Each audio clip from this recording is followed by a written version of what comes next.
Thank you so much, Lakshman. Greetings, everyone. Just give me one sec. Let me just close this. Right. So thank you, Lakshman, for that. Greetings, everyone, wherever you are joining from. We know that we do have persons from across different time zones, different geographic locations. So it's a pleasure to be here with all of you. My name is Tricia, and I'm happy to be your moderator for today's session. Just a little bit of myself. I'm calling in from Trinidad and Tobago. It's very hot, and probably in an hour time, going to get very rainy. The weather has been like that. I am a gender and social development consultant, and I've been with CariMAN for quite some time. I'm really looking forward to sharing this space with all of you, and looking forward for us to have some really good learning exchanges as well. So with that in mind, I just want to say that thank you to the GBV working group, as well as the Global Secretariat for convening this second session, ending GBV in the modern era, what we know works so far. As Lakshman would have already sort of alluded, this session really helps us it builds from the first session, first of all. And for those of you who were part of the first session would know that we would have used that space to explore how GBV is showing up across different spaces, whether it's our homes, communities, digital environments. And what came out from that is one of the important insights really is that online and offline worlds are very much deeply connected and should not be treated as separate and segregated as well. So today it's a chance for us to come together again. We're going to hear from across several regions and sectors to reflect and share and strengthen our own collective efforts to address gender-based violence, both online and offline. And what is really exciting about today, particularly for me as well, is looking at how we take evidence. We know there is data. We still need more data, and evidence is very much important. But what today really does for us is help us to ground and move that data and evidence into those practical approaches, strategies, and lessons learned, and how we can take those in our own context and see what works, what can be scaled up, scaled down, replicated, etc. So our speakers come from different regions. They bring very diverse perspectives. All of our 4 speakers are very inspiring to this space, to this work. And we're very excited that they are here today to share with us practical examples of their work that engages and work with men and boys, addressing harmful masculinities and challenges patriarchal norms as well. So with all of that, I want to just take a couple minutes for us to really get to know our speakers, and I'm not going to be introducing them. I want to invite all of our speakers to introduce themselves. So let's start with, we're going to start with Saswati. You're the first on my camera that I can see, and then we can move to Marcella, Carolyn, and Flora. So go ahead. Hi, Tricia. Thank you so much for inviting me for this conversation. And I'm really looking forward to actually maybe saying less and learning more. But my name is Shashwati, and I work with Breakthrough. For those of you who are familiar with Breakthrough's work, we've been working on gender, and since I think we recently celebrated our 25th anniversary. And Breakthrough's big call has been, mission statement has been to create a world, create a more equal world for everybody, for young people, for all genders, etc. I have been working in the development sector for nearly 10 years now, and I've had a long interest in sort of feminism and gender rights, and with a specific area of interest, which is tech and gender, where a lot of these conversations of the offline on online continuum come in. But very nice to be here, and really looking forward to the conversation. Hi, everybody. This is Marcela. I'm going to speak in Spanish, so I hope everybody has their interpretation on. Bueno, yo, como dije, soy Marcela. As I said before, my name is Marcela. I am from Mexico. Desde 2016, Since 2016, en un movimiento de I've been mujeres participating in a sobrevivientes de violencia women's digital, movement, luchando justamente por women espacios survivors digitales of libres de digital violencia, violence, fighting for desde la creación violence-free de digital leyes, de spaces, políticas since públicas, desde la atención through a the víctimas y creation of generación de public conocimiento. policies to address victims, También to create trabajo el knowledge on tema these de topics. I masculinidades also y work on justamente en ese sentido se ha masculinities, cruzado el and this tema de is violencia digital why y I have been de working la on digital manósfera violence o and the machosfera. manosphere, or Entonces, bueno, machosphere, as we say desde in a esa Spanish. experiencia es So que voy a estar this is the participando. Me experience I da will be muchísimo sharing gusto with estar you. aquí I y am pues so un glad to saludo be y un here, abrazo grande and a todas las greetings personas to que nos all of escuchan. you here. Thank you.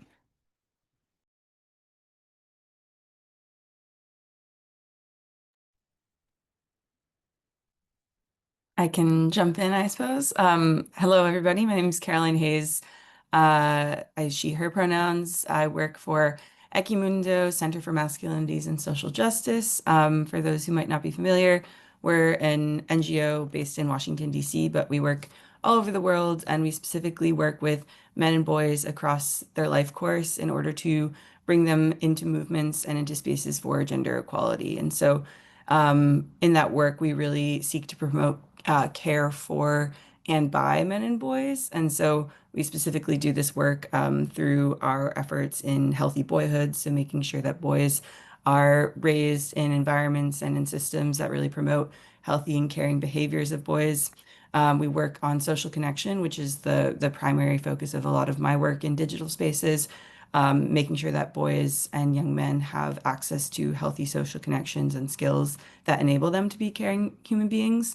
And then lastly, we work on caring manhood. So that is traditionally through the lens of fatherhood or male caregivers, really making sure that they have resources and policies enacted so that that can be a critical site at which men seek to reflect upon their gender socialization in their lives. And so, yeah, looking forward to talking about some of our work on the digital ecosystems that we've been working on lately. Thanks so much.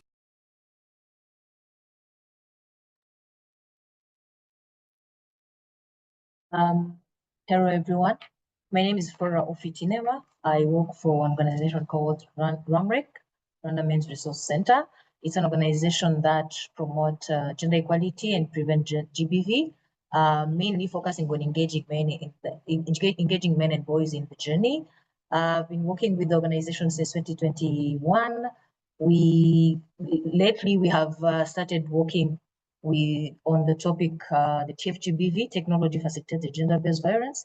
It is still a learning journey for us, but we have learned quite some information and have knowledge that we can share, and we believe, in addition to what usually RAMREC does, to engage men as parents or as boys and men in any other role they have in preventing GBV. So we'll be sharing our journey, and hopefully you can learn something from that. Thank you so much. Great, thank you so much, all of you. We're really excited to get into the conversation today and to learn from all of you. Just quickly before I invite our speakers to share a little bit more about the work that they have been doing, just to give all of you a chance how we're going to how today is structured. First of all, I do have two sets of questions that I would like to invite all of our speakers to reflect on. And then after that, we will open up for a round of questions from all of you, but we do encourage you to use the chat as our speakers are presenting. We will monitor it and feed that back to them, but there will be a round as well for Q&A as well. So before we continue, just want to just encourage everyone as well to just keep your mics on mute when you're not speaking, just so that we can assist with it for the interpreters as well and not to distract, right? So as we know, GBV takes many forms, plays out across both online, offline spaces, and around the world. We have seen different strategies that are being tried. We saw some that have been working, some that did not work, and this has been a learning space. We have seen there's a learning curve as well in this. We know that some approaches are emerging as promising, especially as promising and good practices in this field. So my first question to each of our speakers, really, can you tell us what approaches, what strategies have been promising in addressing GBV, particularly in looking when we look at the complexity around ending GBV in all its forms across both the online and offline spectrum. So I'm going to start with you, Marcella, and then we will go straight to Saswati when you're finished. Thank you.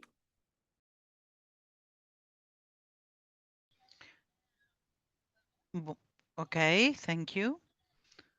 Some of the strategies, speaking specifically from the experience of the clean law, not just as a set of rules, but as a movement, political and social, of survivors of digital violence, which has acquired importance in Latin America. I believe that victims should be always at the core, at the center of the movement. Victims are the most important. Any of the drafting of the laws has been thinking about the victims. Each paragraph of this reform has been based on the experience of a woman or a child, a girl who has suffered digital violence. So it's very important to know why we're doing it so we never lose sight of what we're doing.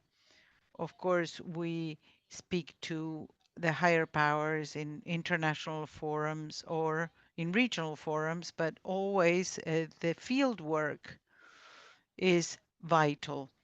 And we have to be au fait with the people who have experienced this violence. That's been one of our main strengths. And also to say, to clearly state who are responsible for this digital violence, because as I was saying before, this is what we specialize in.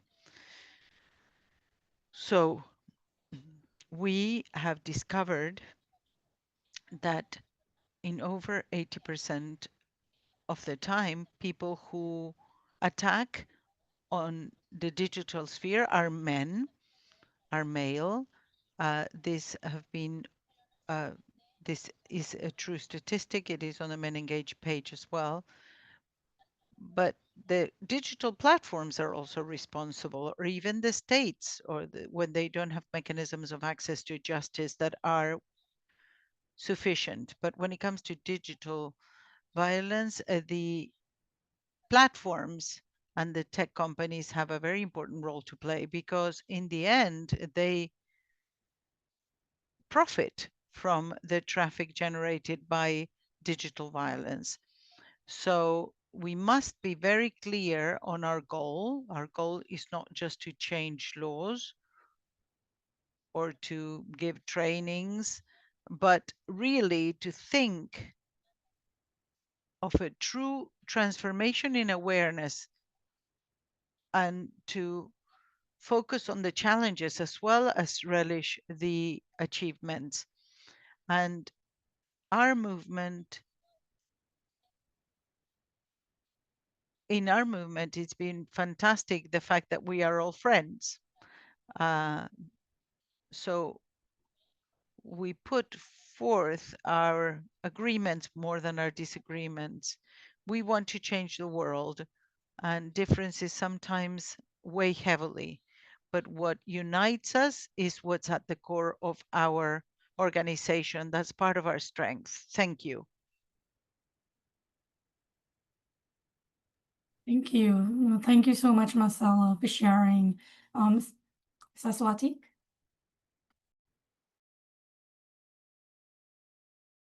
Actually interesting because I was listening to the interpretation and I was like, I would like to comment from the other perspective, which is, of course, as Marcella said, towards the end, the transformation is what we're actually looking for.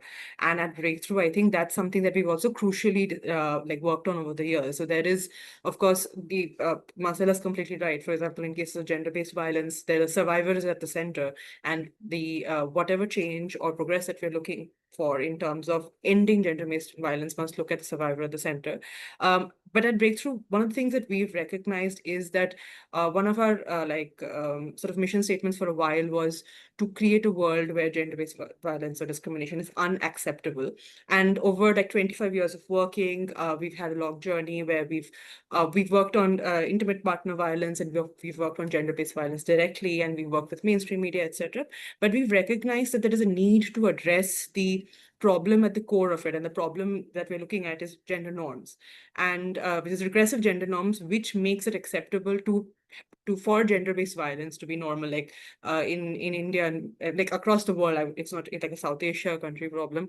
The fact that gender-based violence is not just normal, but it is typical and is acceptable and something people walk away from. That root of the problem is what we wanted to address. And one of the things that what we have tried for the last couple of years is recognizing who is the right audience to work on gender-based violence, and what are the spaces that they're operating in. And we've recognized that at Breakthrough that young people truly would be the vanguards for working to create a world where gender-based violence disappears, by inculcating and creating in them a gender lens, which then recognizes the gaps and flaws, the sort of the lack of recognizing gender in the world around them. And we've therefore gone to the spaces where young people are, and where we can work with young people of various ages to grow in them a gender lens, so that in the years to come, they develop this critical and gender lens and recognize gender-based violence and gender-based discrimination around them and call it out and be the vanguards of the change, which means spaces like schools, which means digital spaces. And this is especially important, we feel, to work with young people in the context of the offline-online continuum, because as some of our speakers have mentioned recently, the TFGBV question is a central question. And we feel like the normative, the gender normative question cuts across. We've talked about this in a recent talk also, but the violence that we experience in digital spaces and the violence that we experience in offline spaces are the same violence. They have different dimensions because they're happening online versus offline. So sort of, for example, intimate partner violence, which takes place on an offline sphere, may come to violence, physical violence may come to stalking. In online spheres, it may come to harassment, leaking somebody's pictures, etc. They exist on one continuum. So in all cases, while we recognize that, that rather than addressing a symptom, we should address the problem at the root of it, which is the normative structure which allows gender-based violence to exist across which travel from the online to the from the offline to the online, if that makes sense. So therefore, the approach that we've been exploring for a while is working with young people to develop a critical gender lens in them, and using the power of alternative narratives to not only develop a critical gender lens, but to allow them to imagine a world where the only thing that they don't consume via media, etc., is regressive gender content, but rather helps them imagine a world, a more equal and more gender equal world. But yeah, thank you so much.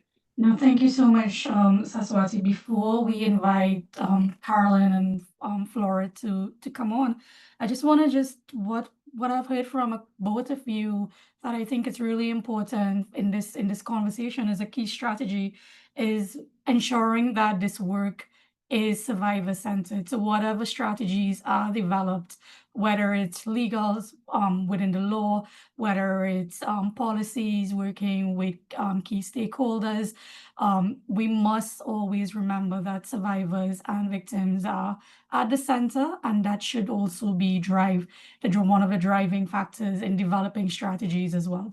So maybe I can go to Flora and then Carolyn.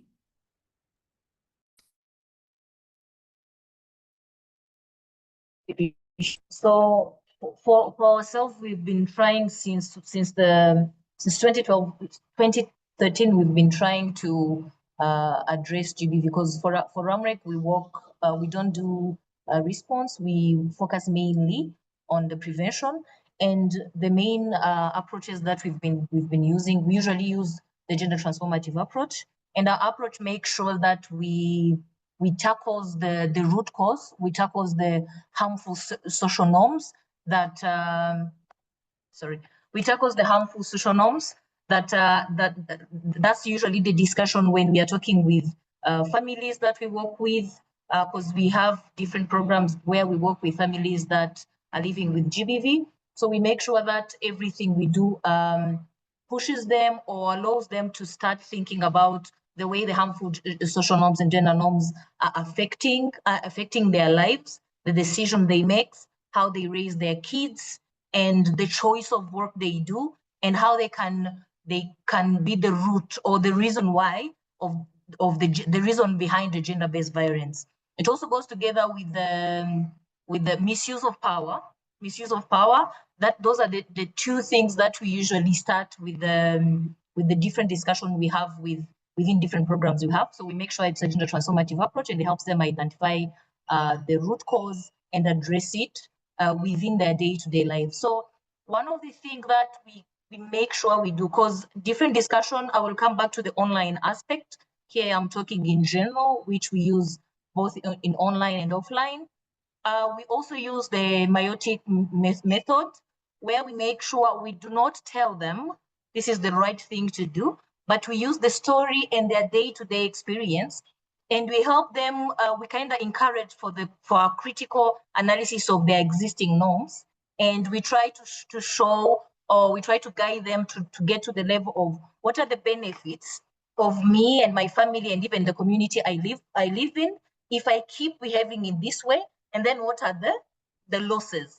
So we kind of work with them to identify the risks that comes with continuing with the harmful norms, and also the benefits that comes with the changing and trying to live in a more healthier way. So if I try to give an example of an approach we used, of one of there's a different program we use, what we call journey of transformation, where we kind of take between 17 up to 21 weeks with different couples that we work with that are living in GBV, to go step by step, because it's 1 week, it's once per week, a program we meet with couples once per week, and every week we make sure they go with a homework, which is the part I want to focus on. They go with a homework. So that homework they go with, it's a homework that challenges the social, the gender roles,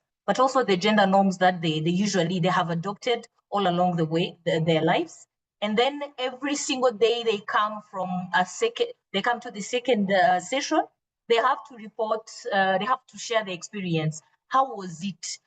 How did you find it? So we kind of move together with them when it comes to the journey they are starting, and we see like if they are facing any challenges, we help them and we discuss around it. We see how even the community, because usually there are people who living in the same kind of community. So we kind of go with them on that journey. So but when it comes to what worked all along the journey for RAMREC, it's kind of a package. It's not just the discussion with the people, with the couples. It's also how we support, whether the government or with the community in general. We support in terms of creating a supportive environment, because we do not only engage with the couples, but we also, after the training, after the journey of transformation we have with them, there is also the activism they do, but also there is the way they do they do a kind of a club where they start visiting also other families that they know they are facing some issues. So it's kind of a holistic. So if I try to come on the side of online, as I said, we've started engaging us, being interested in this topic from last year, and we've done a formative research, which we can share the information later, because maybe it's not about the research mainly. But with a few things we've done when it comes to the online GBV, the TFGB, technology facilitated gender-based violence, after the research, after realizing who are the targets, mainly mostly the target of this TFGBV, we've realized that and found from that research that it is also rooted from the harmful social norms. If they're blaming or they're blaming someone for example, someone shared a nude of a lady, we realize that some of the story that the participant of the research mentioned, you realize it's maybe a man who was in a relationship and then the girl has decided to end the relationship. So the receiving a no for a random man hasn't been, it's not a manly thing. So they have to be the one deciding. So if it's, for example, and then if they share nudes, for a man, it's not that much of a big problem, but for a woman or a girl, it's an abomination. So when we see it's different things, whether voices, whether tracking people's where they are, because it's not only about online, because it's technology facilitated gender-based violence. It's also like whatever you are using as a technology to do or to disseminate if I would call it disseminate the violence. So maybe in summary, that's what I would do. I would add one thing. We also have been using the consistency, but also the journey, because it's not a one-time thing. It has to be a journey and it has to be consistent. So you have to always come to them, ask them their experience, listening to what they tell, and then challenge them. You come back again and again. At some level, you have to be with them in a way that it takes a longer time than just 1 day or 1 month. Thank you. No, thank you so much, Flora. We can move to Carolyn.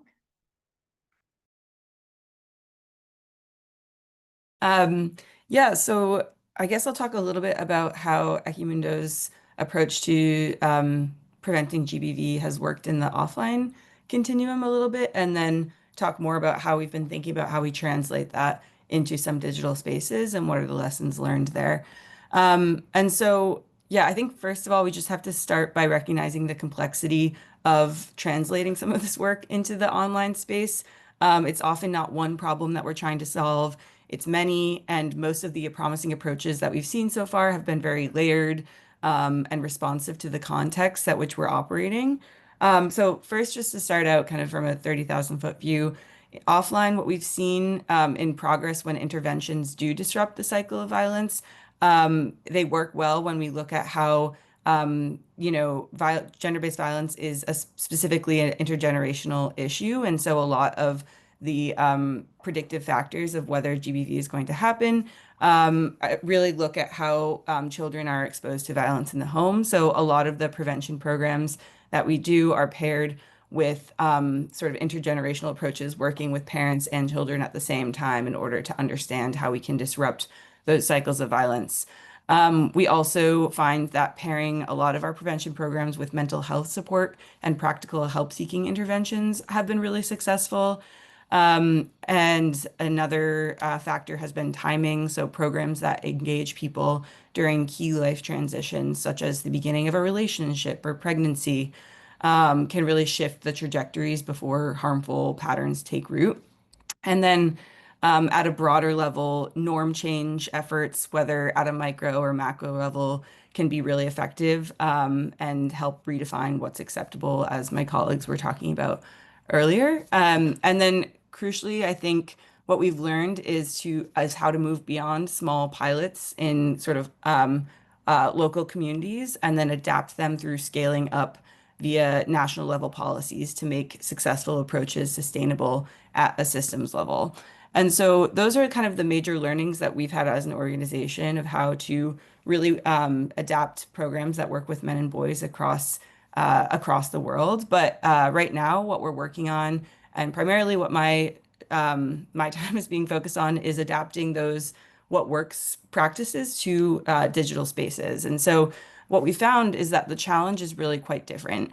Here, the level of scale and systems aren't sort of a gradual process that we're trying to work up towards, but we're actually thinking of them as the starting point.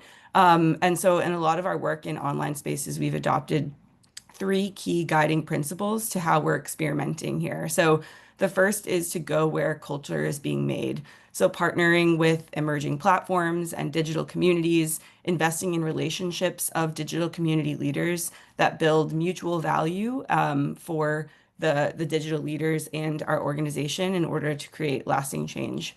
The second principle is to start with scale. So instead of just doing small pilots in isolated communities online, really thinking about how we work with community members at the level of millions in order to see if certain systems interventions might work at that scale, because that's the level of that's the inflection point we're at in terms of what online gender-based violence looks like. And thirdly, is to learn fast and move boldly. So to take smart risks, iterate quickly, and stay focused on what can actually transform behavior. We know that a lot of these systems really they change quickly. Technology is adapting constantly, and so we have to also be taking a similar approach to adapting constantly to the way that our digital lives look like. And so from those principles, we found a number of different strategies that seem to show promise in terms of how we're approaching some of these online spaces. So the first one is helping men, specifically young men, develop social fitness skills. So that looks like healthy relationship and emotional skills in the context that they're at. So an example of what that looks like is we have been partnering with 10 moderators on Discord for the past 4 months. So moderators are really the community leaders of Discord channels. And together across the 10 different mods that organize different server events, we have a total community member number of 22 million different folks across those servers. And for the most part, the majority demographic of those servers are actually men in all of those different spaces. And so what we're doing with the mods, who are sort of the community leaders of these spaces, are trying to develop tools, whether that's bots, onboarding flows, mental health resources that the moderators can share with their community members when issues arise. And so a good example is we're working with a moderator for a gaming Discord server for this game called Destiny 2. And when members get removed from the Discord server, she actually has a re-entry flow in order to describe what the issue was with when the community member violated or was harassed someone in the community. And so she has a whole system that takes the harm doer through a process of understanding what they did in that situation in order, and they have to go through a series of processes in order to be reintegrated into the Discord community. So, and she has started to develop this just on her own without help. And now we're thinking about how we translate what she's been really effective at and to systematize it so multiple moderators can use the same reintegration flow into their Discord servers. So that's one example of how we're thinking about developing social fitness skills into some of these online spaces. Another example that we found really effective is modeling positive behavior. So in our research on gaming, and happy to share these reports with you, we found that harassment and sexist and racist language really spiked a lot when community members were following Twitch streamers who use that type of language. And so there's a very clear uptick when we were measuring and monitoring the chat and some Twitch streams when their community leader or the Twitch streamer would model certain behavior. But in the same regard, it also works on the opposite end, where when Twitch streamers model positive behavior and they show what caring and respectful gameplay looks like, their community will also follow suit. So what we've done is start to think about partnering with Twitch streamers through gaming companies in order to develop a series of guidelines to help the Twitch streamers understand how much of an impact that they have on their community that follows them in order to in order to demonstrate more positive behavior to their communities. So yeah, I think those are a couple of different strategies that I have. Happy to go into more, but really, I think the key point is really anchoring interventions into cultural touch points that really make sense for where young men are spending time in order to make the norm changes relevant, relatable, and scalable. So yeah, I will stop there. Yeah.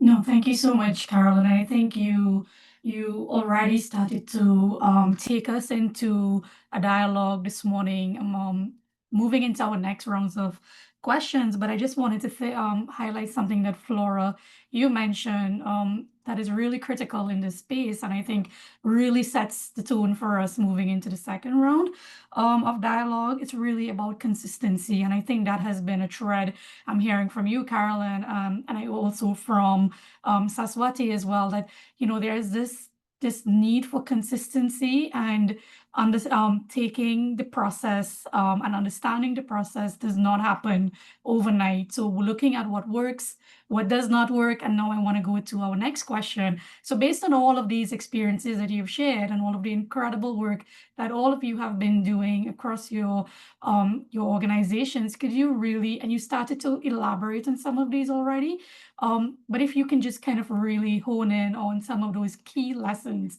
like what are the key lessons when it comes to what has worked? So we heard of the strategies, we heard of the examples of what has been working, but what are some of the highlights in this work and that we need to know, that all of us online need to know about that has worked, and even what has not worked? So for some of you, you've been testing models, you've been using methodologies for quite some time, even just highlighting what has not worked as well. I think it's really can take us into the next.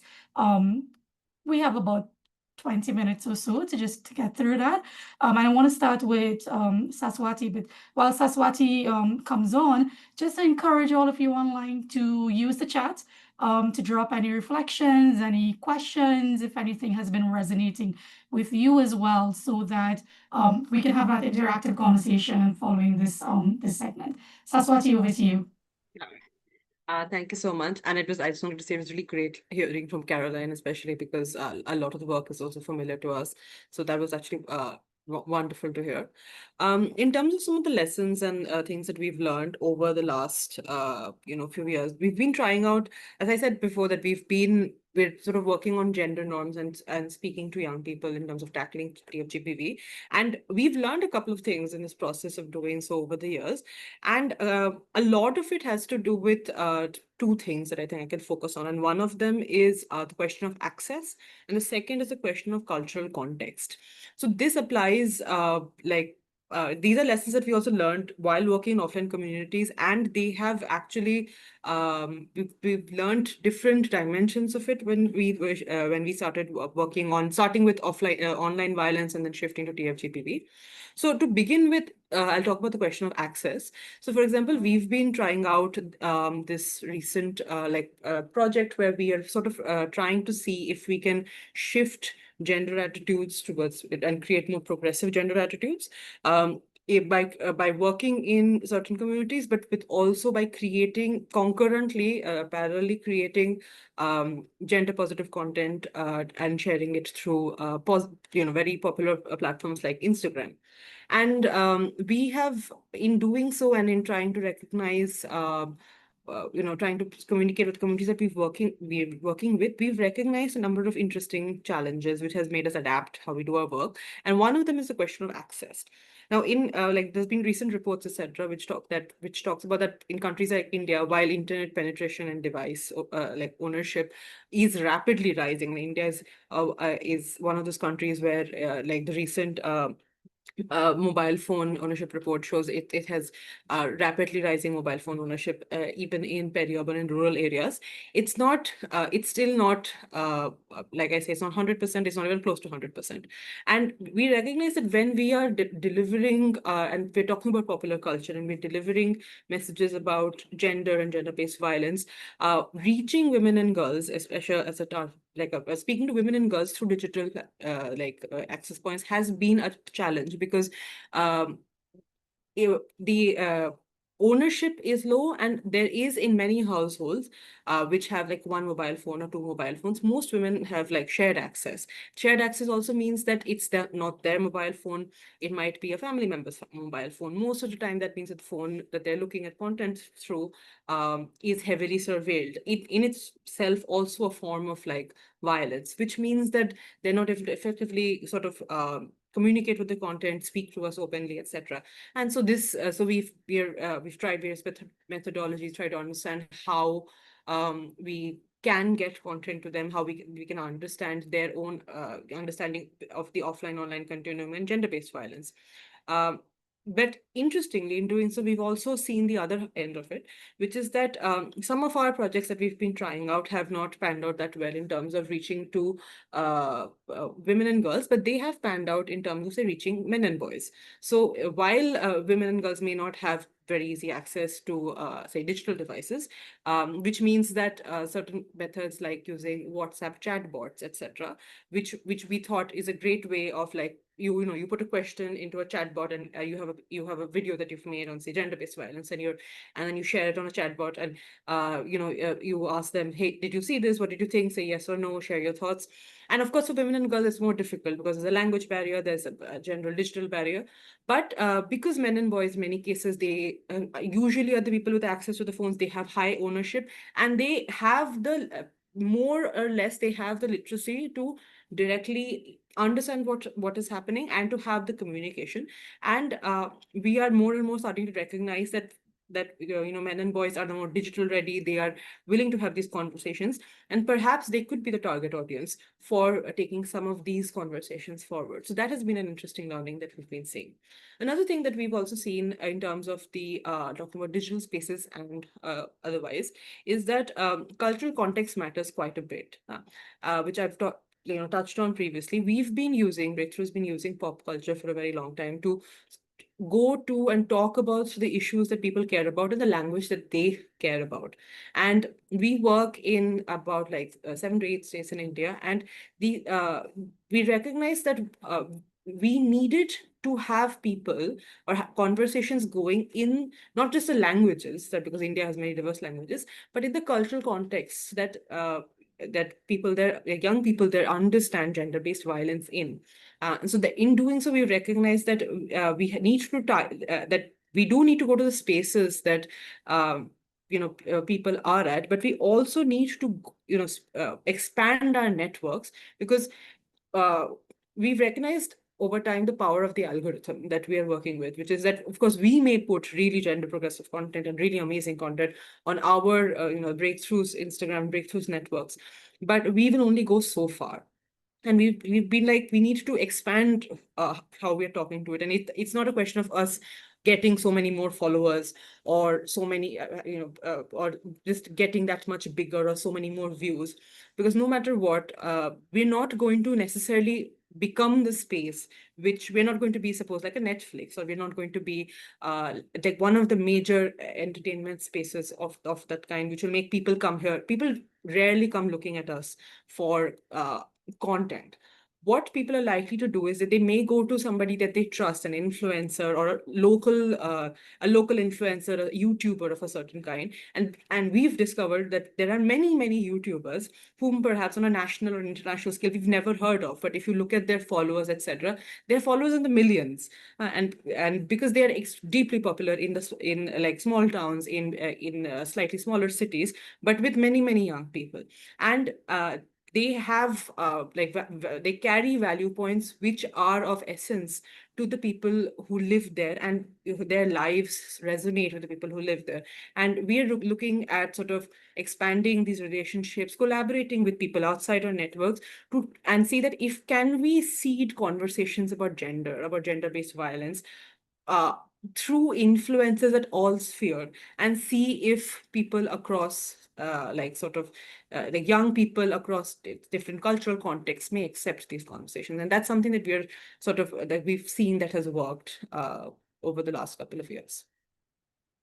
Thank you so much, Saraswati. I want to move straight to Caroline, because I think a lot of what you said, Caroline kind of alluded as well, and there's synergies in the conversations. So let's hear from you, Caroline.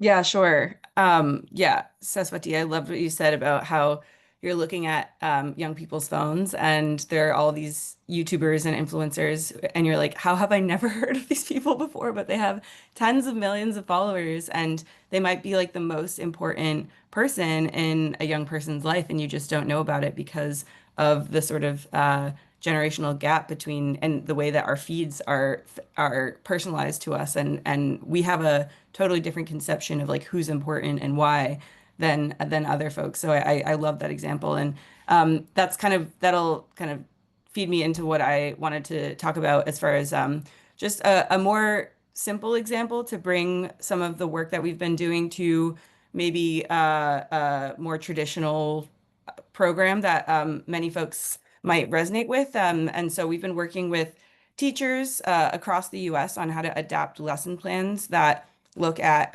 messages of manhood online. And one of the clearest lessons we found from our work doing that is really about how we start the conversation with boys and young men. It matters as much as the content itself.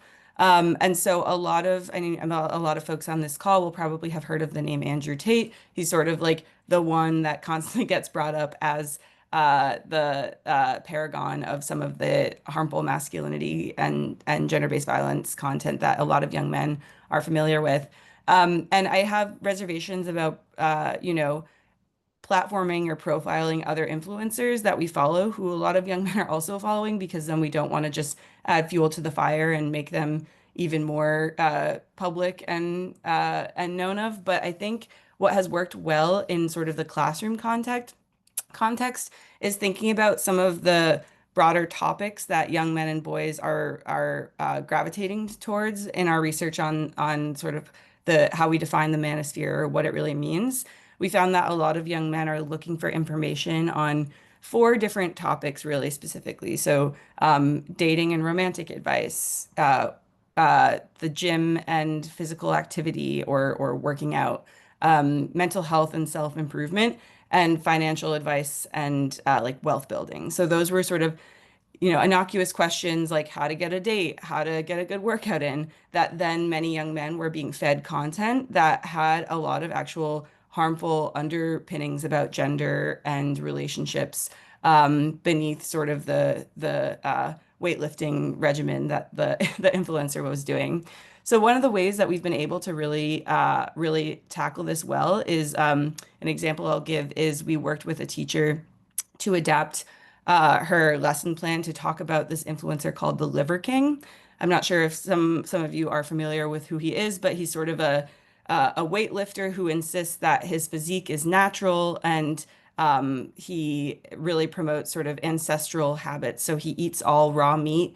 And it turns out later that he actually was on steroids, of course. And so he sort of promotes this idea of really unhealthy physical behaviors. And once the teacher was able to sort of project the influencer on the screen and walk them through a Washington Post article about how he had like promoted kind of harmful actions for young boys, they were actually able to see the way that some of these influencers don't have their best interests at heart. And then we paired that with a video from the Butterfly Foundation's Reset campaign, which is really about body dysmorphia for young men, appearance and emotions. And so what was really special about the experience was that this guided inquiry for young men, they were able to ask themselves, what messages about manhood is the Liver King selling? Who benefits? Is it realistic? And so for many of them, it was their first chance to really critically question and not just absorb these masculinity messages that they were getting online. And so I think, and then after that, we asked if they had seen content that actually puts women down or harms women, and every hand went up. And so they could immediately connect their online experiences with the broader conversation around gender and respect. And so the clear takeaway for us was really like making sure the content is relevant, making sure it's non-judgmental, and really facilitating a dialogue that allows boys to feel that their voices are respected and they aren't just being lectured, and they really lean in and start to reflect on the way that some of these technology platforms and systems are harming young boys as much as they're harming young girls. And so when we meet boys where they are and through the influencers, memes, and experiences that shape them, we can really open up really honest and reflective conversations. And so happy to share the article and the the resources that we used for that conversation. Again, it's quite culturally specific to this community in the US. And so, but happy to have conversations around how to adapt something like this to influencers that might be more relevant to certain local contexts. No, thank you so much, Carolyn. And yes, please share. I think coming out from this, our goal is really for all of us to take the methodologies, take the tested approaches, the tools, and really look at how we can, instead of reinventing the wheel, really, how can we take these and use existing materials in our own spaces? And we do have one comment in the chat that I'll get to after that really speaks to that as well. I want to go now to Flora and then Marcella. Hi, I'm sorry, Tricia. Can I go first, please? Because I have to get on the plane. Sure, no problem. That's fine. Yes. Yes, sorry, Flora. Ok, voy a español. Bueno, I'm pues going to muchísimas speak in gracias. Me Spanish. encantó Thank you very escuchar. much. I loved Caroline's comments and Swati's comments. I'd like to divide between what has worked and what hasn't worked, what has worked for us politically and what has worked for us socially, because I believe we have worked in these two dimensions. In the social, for example, the talks directed to kids, teenagers have worked sometimes before they use the internet, to teach them about the risks and what were the positive experiences with regards to the use of the internet in a preventative way has had the effect that we wanted. Sorry, the sound is all cut off. On the other hand, we have 4 pillars for helping them. We don't just try to work on the legal and psychological support, but we also give 4 pillars for support: legal, digital, community, and emotional support.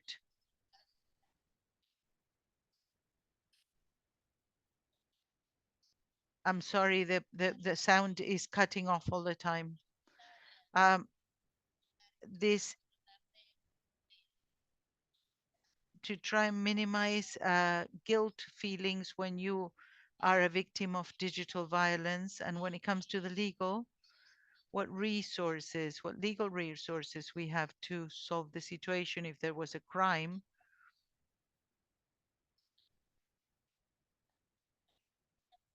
And also there are mechanisms, for example, to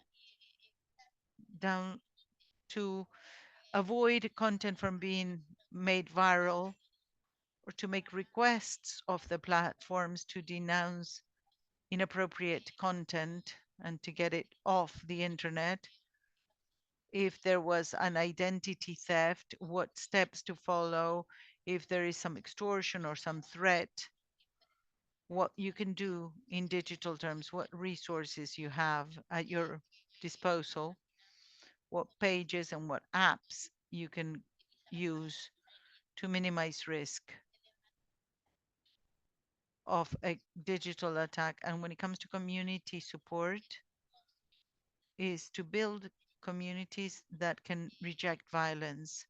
This in the schools, at work. And what has worked for us is not leaving everything to the justice system, or not think that the platforms will do things out of their good heart. Sorry, I cannot hear her. We have to mention Marcella? correct, sorry. Sorry, just one second. If maybe it's a little bit difficult for the interpreters to hear you. So maybe just, I know there's some background noise, but just a little bit louder.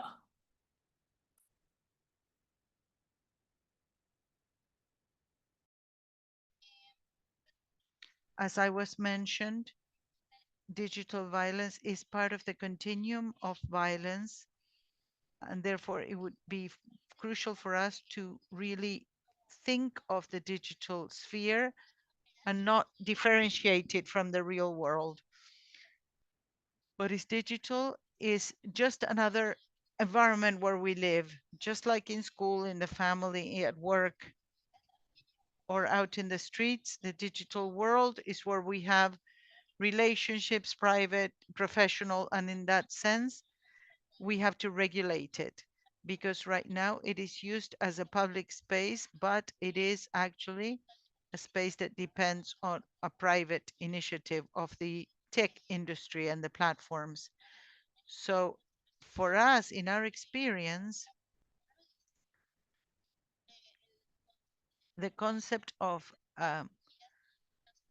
gender-based violence facilitated or enabled by technology reduces the critical capability of the concept itself by reducing the technology to a tool that can only be used by users and that they can use for good or for bad. So to understand the complexity of the digital world and the dynamics that it brings, sometimes due to the same reasoning of thinking that some people benefit from that exploitation. For example, I know that I don't have any time and I had some other things to say. I'm going to share a paper so that you can understand better what has been the impact in the transformation of gender norms. Thank you very much. Thank you, Marcella and Safe, Jenny, on Flora. We can go to you.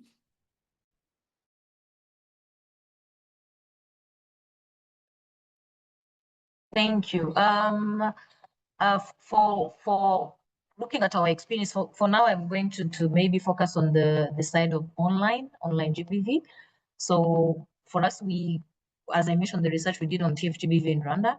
So a few things we've learned from this whole year. The first one is that when it comes to the approach we use when we are tackling or we are addressing the TFGBV, the offline can be adapted to the online. However, it has to be, because with the online, we realize, as you all know, it's all about young people are really looking into who has more views. What is the updated or the I forgot the name of what is the most things that is going on nowadays. What is the challenge that people are doing lately? So we have to adapt the approach to the realities of online by making it simple, but because you cannot have them for the whole maybe 3 hours or 4 hours. If you do it every day, you're not going to find them. So we need to adapt to the approaches when it comes to addressing the online aspect, the TFGBV.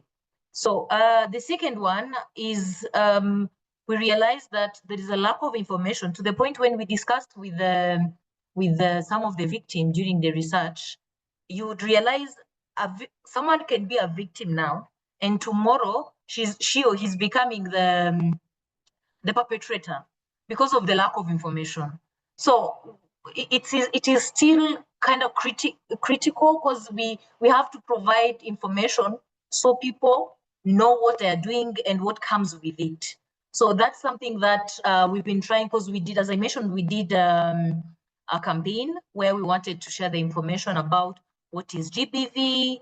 Actually, we did different panel discussion, like podcast. We did Twitter Spaces, former Twitter.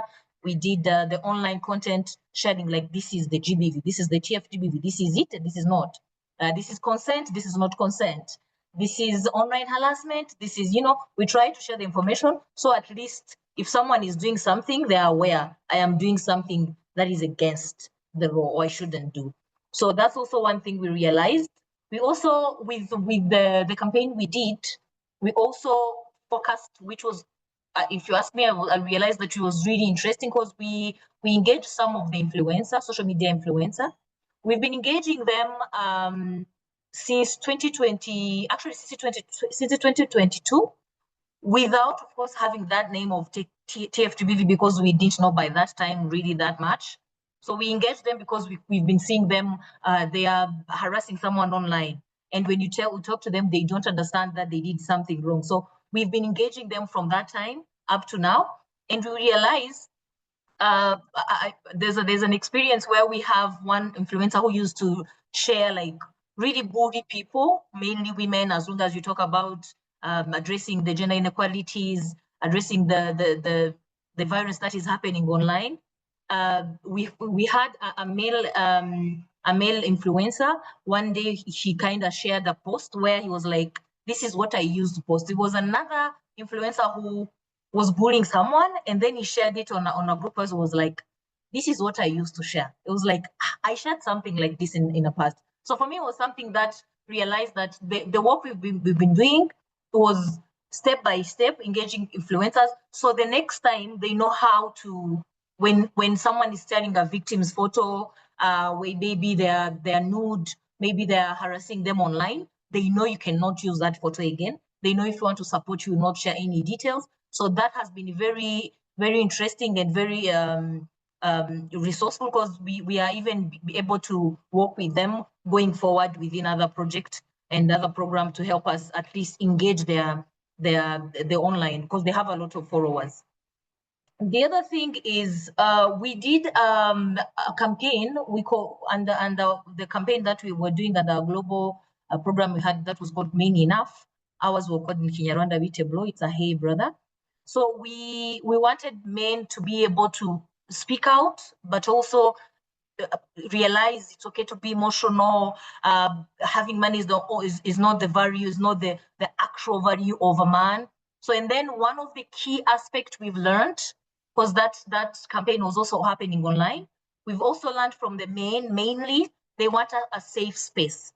So we have not yet been able to have something consistent, but if for people who are already on this call, I would say that mainly the young men, so they have been raised to believe in something, and if they share like online someone saying crying is okay, the other male young people, they are going to attack them. So they will keep it for themselves. They want a safe space so they can be able to say, okay, this is happening to me, I'm feeling like this, is it okay? So we realize that's really key when it comes to helping these young people, mainly young men, because for women, they're really, most of them, they're being victim, but also for men, it's like, if we try to behave in a healthy way, the other side is attacking us. So we have somewhere to be safe, to behave in a way we think is healthier. And also, we also realized, because we are always afraid, we kind of always skeptical when it comes to engaging men, those who are maybe people who have high followers. So we realized that sometimes they don't know, really. They don't know that, they don't even understand what are the benefits. Actually, this is one of the key aspects we tackle when we are discussing with the influencers. So one of the key challenge we started with is that what do I get? What do I get from behaving like having or adopting healthy masculinities? Because as of now, they have followers, whatever they speak, whether negative or positive. So we had to target them as individuals, because some organization, they tend to approach the social media influencer as just people who are going to do our work. There's a task, you have to post, you have to boost. But for us, with this campaign, we have learned that we need to approach them as individuals, as the product of this community that has harmful gender norms, that is a patriarchal system. So we tried to approach them as individuals. And then when we came back for the campaign we were doing, it was kind of easy because we had already kind of did, if I would call it, an introduction. So maybe that's what I would say. Thank you so much. Time's up. Thank you. No, thank you so much, Flora. And in these spaces, we always know there's not enough time for us to have these important conversations. But I just want to say thank you to all of you, and I want to move straight straight to the chat because there's quite some things happening here. We have some questions. But for those of you who do wanna, if you do have questions, you can just use the raise hand function, and then we can take a couple, maybe two or three of the those.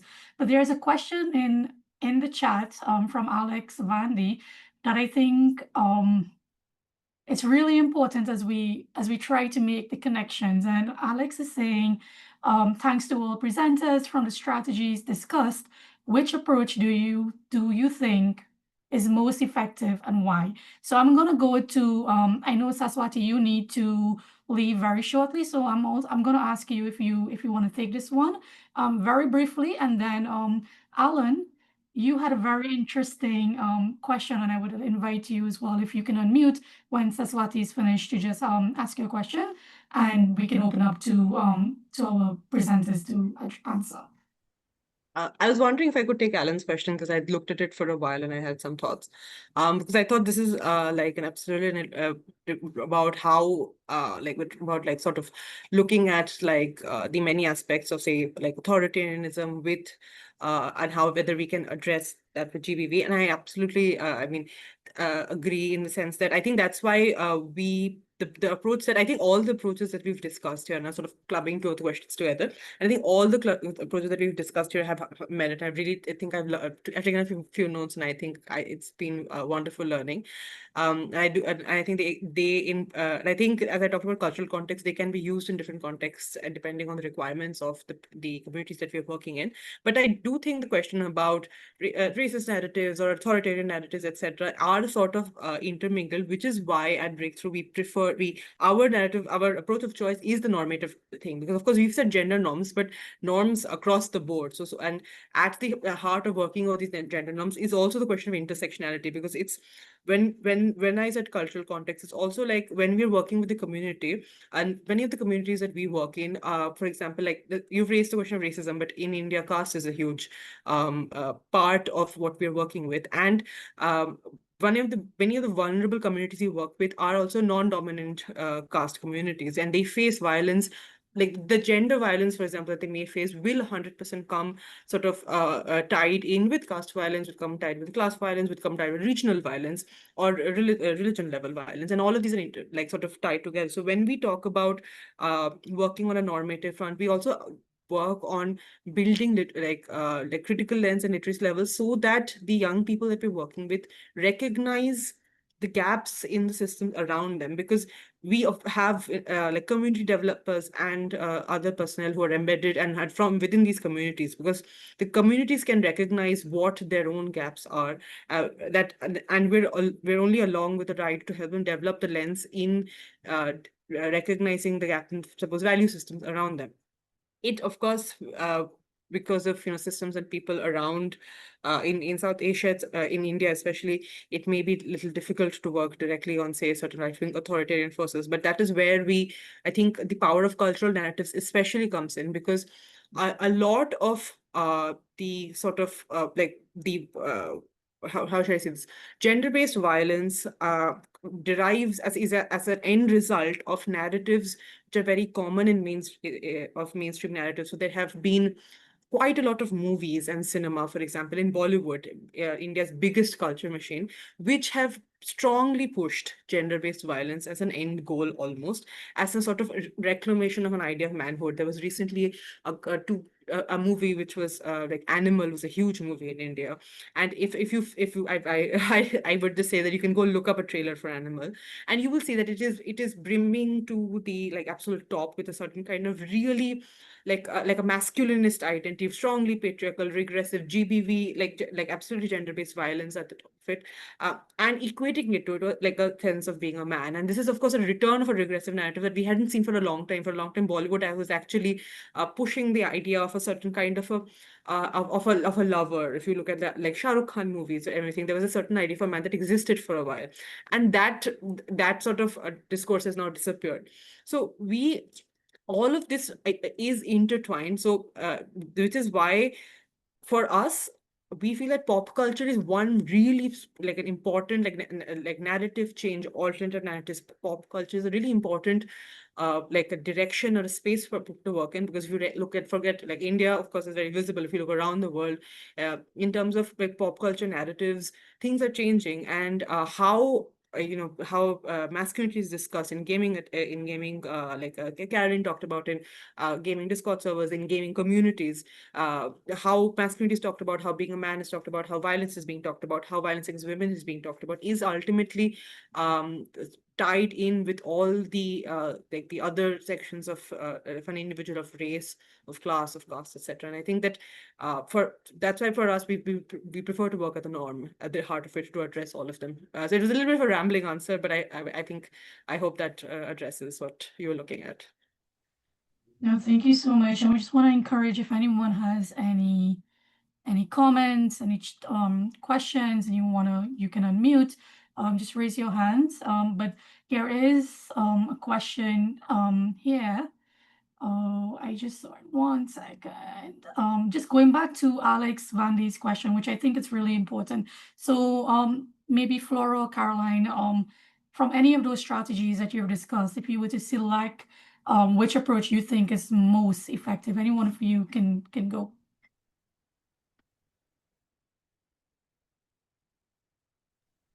Flora, I see you're unmuted. Are you speaking? Hello? Yes, I can hear you. Sorry, I didn't get the question.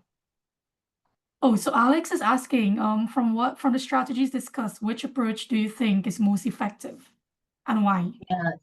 Okay, thank you. I think that for us, there is no one thing there's no such thing as one thing that is working really. It's like, as I mentioned before, that's a kind of a package of things, but the main one is start with addressing the gender roles and the gender norms, harmful gender norms within the community where you are working from, because you need to understand that level. So we always meet them there within their day-to-day life and start from there, because at the end of the day, their belief is so strong when it comes to the harmful gender norms, that they really believe in so strong. And it's not just the young men or men in general, it's also the women. They also believe in that. They also believe in a certain idea of a woman, that how they need to behave, and that's what they, even when they raise kids, that's how it starts. The other aspect of it is, I think also someone already asked the question about that. So within the one, with some of the program we've implemented and the methodology we use, there's something we call creative conducive environment, which we engage different leaders, opinion leaders, including religious leaders, government leaders at the local level, where, because at the end of the day, if the person or the families have already changed, but remember, the religious leaders and the leaders, the local leaders, were also born from that community. So they might be the barrier to the change that we want to see at the end of the day. So we do not engage the families only. We do not engage the couples or asking them to even do the activism. We also engage we also ensure that the environment is conducive by engaging the local leaders and religious leaders, the security leaders. We always have to bring in that aspect. The last thing I wanted to say, because within Rwanda, we have, I would say we are lucky, because when you look at the policies and the legal framework, it's not 100% perfect, but I would say we are really at a good level. We are doing kind of good. So in a country where maybe they're still struggling, it is also a bit challenging not to have, if you can also look at that aspect on what are the purpose of the government, or what are the priorities of the government, and how can we show the government that by addressing the GBV, by talking to the community and the opinion leaders about the challenging harmful gender norms, it will also contribute to the priority of the government. I think that has been one of the key aspect for us, which it was not only the family, not only the local and the community in general, but also at the government level. We've been able to synchronize what we are doing. Thank you. No, thank you so much, Flora. I like that. There's no one strategy, but it goes back to even with thinking about strategies, the intersectionality and interconnectedness, where you really need to look at how strategic it is when you take multi-level approaches and you put it into one. Because there's one question in the chat from Lynn, and I think, Carolyn, I want to ask you if you, based on your experience and the work that Equimundo has been doing globally, Lynn is saying that I'm struck with how much work is being done and the expertise.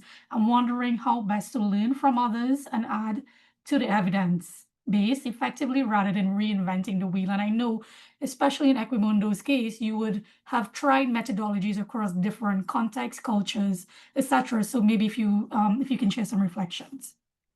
Yeah, absolutely. So I think for our most of our offline programs, our parenting programs, our work with youth on sexual health and whatnot, all of our curricula and our resources are completely open source. So anyone can take the resources that we use in our lessons and adapt them to however it makes sense in their context. You can take one lesson plan from one of the curricula and pull it out. You don't have to do the whole thing. But at the same time, we do have like a recommended, we have these briefs where basically we recommend how you adapt them and what are the key factors that you need in order to ensure that the program or what we've created is successful. And so all of those resources are totally open on our website, but I'm happy to share like a number of them that might be most effective in sort of relaying that information because we have quite a bit of resources on our website to sift through. But I will say that because the work that we're doing in some of these online spaces is really experimental and it's not quite, we don't have the RCTs to validate the evidence yet. We're still figuring out what our monitoring and evaluation approach is that will be able to basically take all of the different tests that we're working on and ladder them up into like a larger impact strategy. That's what we have going on right now. So I don't have like the same level of resources to be able to share some of those effective methodologies in some of the online spaces quite yet, but that's what we're definitely building. I think for now, happy to share what those resources that I mentioned are, and I'm trying the best that I can to sort of talk about what we're doing in webinars and in coalition meetings and share with people how we're approaching this, trying to get feedback and learn from others. But if folks have ideas on how we can better share sort of the emerging and developing work in online spaces more concretely, let me know. But yeah, always just happy to jump on a call and talk through some of the details about what we've been learning because it is quite a lot of information, and I know we only have a limited amount of time here. So yeah, for now, I can just pop in the chat some of our briefs on how to adapt our methodologies and some of our curricula. But yeah, feel free to reach out to me if you want to hear more about some of the digital work because it is a bit more complicated and there's less publicly available as we're continuing to build it. No, great. Thank you so much. Marcella, I see you are on. We do have 1 minute. Is there anything that you want to just share, closing reflections? I do want to give you the opportunity.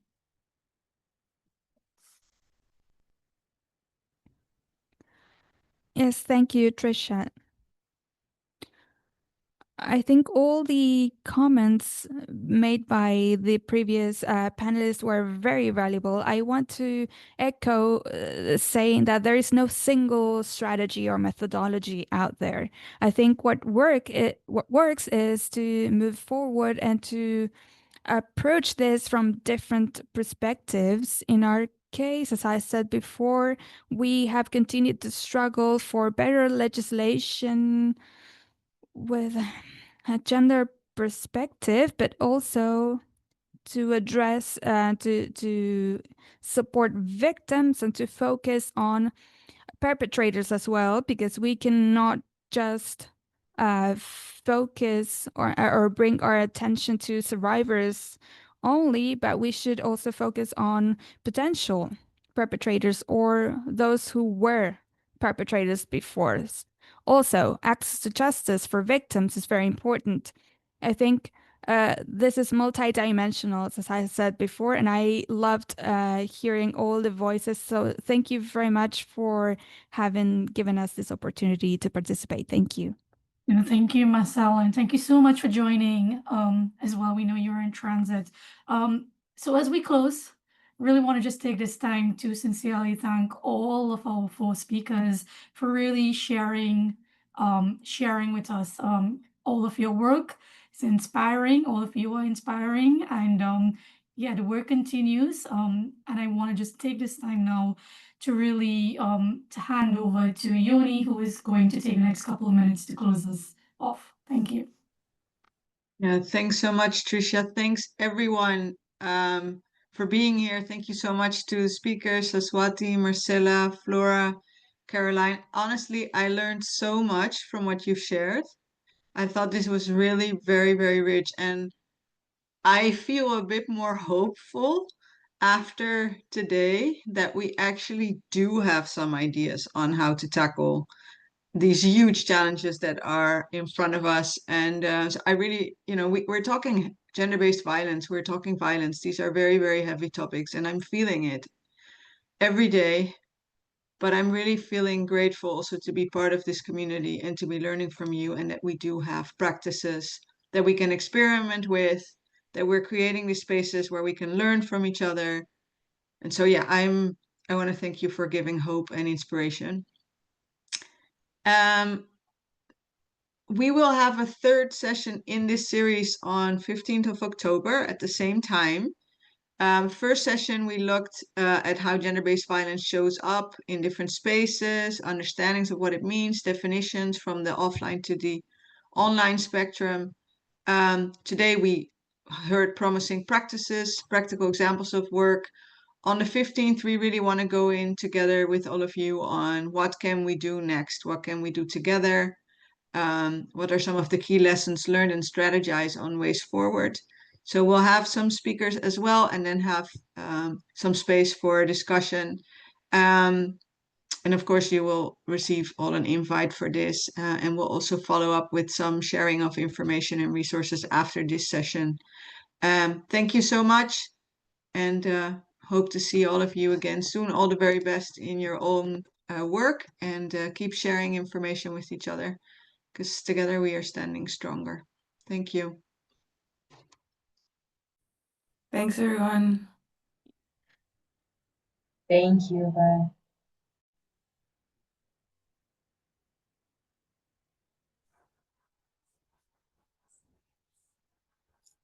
Thank you all. Thank you all. Thank you all. Bye bye from Sierra Leone.